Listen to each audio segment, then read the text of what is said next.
Salut, bienvenue dans cette nouvelle vidéo où à mon habitude je ne vais pas dire la vérité, je vais simplement proposer mon témoignage sincère d'être humain. Je suis dans un endroit un peu spécial, je suis dans un endroit normalement avec beaucoup de vent au bord du Sahara et de l'océan et j'essaye un truc, je me suis planqué sous une grande dune, je sais pas si on peut dire, en espérant, je ne sais pas si ça va marcher, en espérant qu'il y ait moins de vent ici. Je me rends compte que même au pied de la dune très profonde, je me rends compte qu'il y a quand même du vent. Alors je vais essayer de voir, je m'amuse à faire des vidéos comme ça. Donc le sujet que j'avais énormément envie d'évoquer depuis un moment, c'est le sujet de l'empathie, mais mon propos n'est pas de parler de l'empathie en soi, c'est vraiment de parler de ce que l'empathie peut apporter, entre autres. Pareil, donc c'est très pointu, c'est très précis. Je vais parler en gros d'une conséquence de l'empathie, une conséquence qui me semble importante. Je vais aborder les choses de cette manière. Vous avez probablement, je pense, déjà entendu un principe de vie qui invite à de la non-dualité en expliquant qu'il n'y a rien vraiment de bien, de mal, et que le mal n'est qu'une manière de pouvoir repérer le bien. Et que en gros, si on ne connaît pas le froid, on ne peut pas connaître le chaud, si on ne connaît pas la violence, on ne peut pas connaître la paix, si on ne connaît pas le conflit, on ne peut pas connaître l'harmonie, etc. Qu'il y a besoin en gros d'avoir des problèmes pour connaître les solutions aux problèmes, ou qu'il y a besoin de souffrir pour voir la chance qu'on a de ne pas souffrir, qu'il y a besoin de ne pas être capable de marcher pour voir la chance qu'on a de marcher, qu'il y a besoin d'être malade pour voir la chance qu'on a d'être en santé, etc. Et évidemment, je ne vais pas contester ce principe qui a l'air assez évident et qui pourrait peut-être en soi justifier simplement pourquoi dans l'incarnation on peut vivre des choses aussi horribles et autant de souffrances. C'est peut-être simplement une manière illusoire, une illusion dans laquelle on vient pour expérimenter quelque chose qui va nous faire comprendre ce que c'est que la paix, l'amour, la lumière, etc. En vivant la non-divinité ou la non-lumière, chacun conceptualise les choses de sa manière. Il y a quand même un peu de vent, je ne sais pas ce que ça va donner cette vidéo. Justement, voilà, je voulais éviter le vent, me mettant dans un endroit où je pensais qu'elle n'allait pas en avoir. Ben, ça loupe pas, il y en a. On va voir ce que ça donne. Peut-être cette vidéo sera diffusée, peut-être pas. Et pourquoi est-ce que j'ai commencé à parler d'empathie?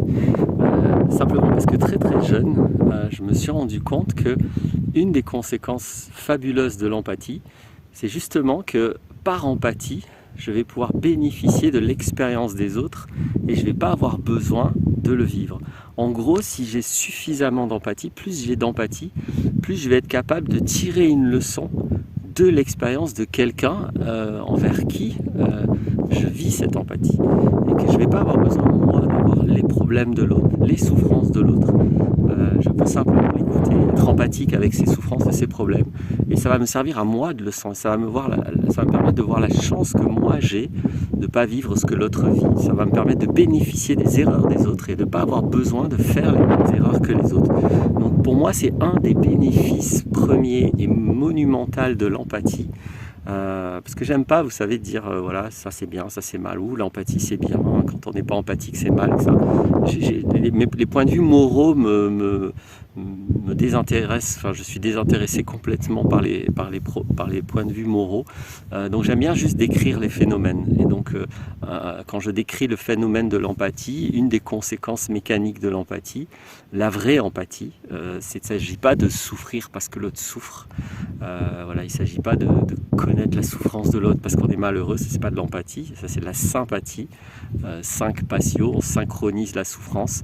L'empathie c'est vraiment pouvoir se mettre en conscience, pas émotionnellement, pas affectivement, mais pouvoir se mettre en conscience à la place de l'autre. Et quand je me mets en conscience à la place de l'autre, ben, je peux bénéficier de ses erreurs, de ses souffrances, de ses expériences, etc.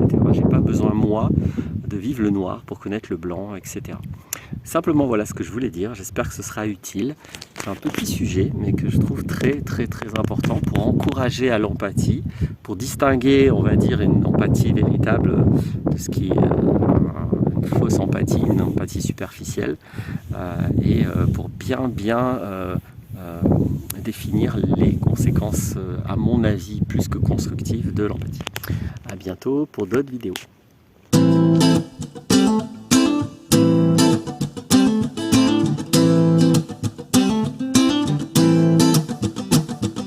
Life's a foolish game.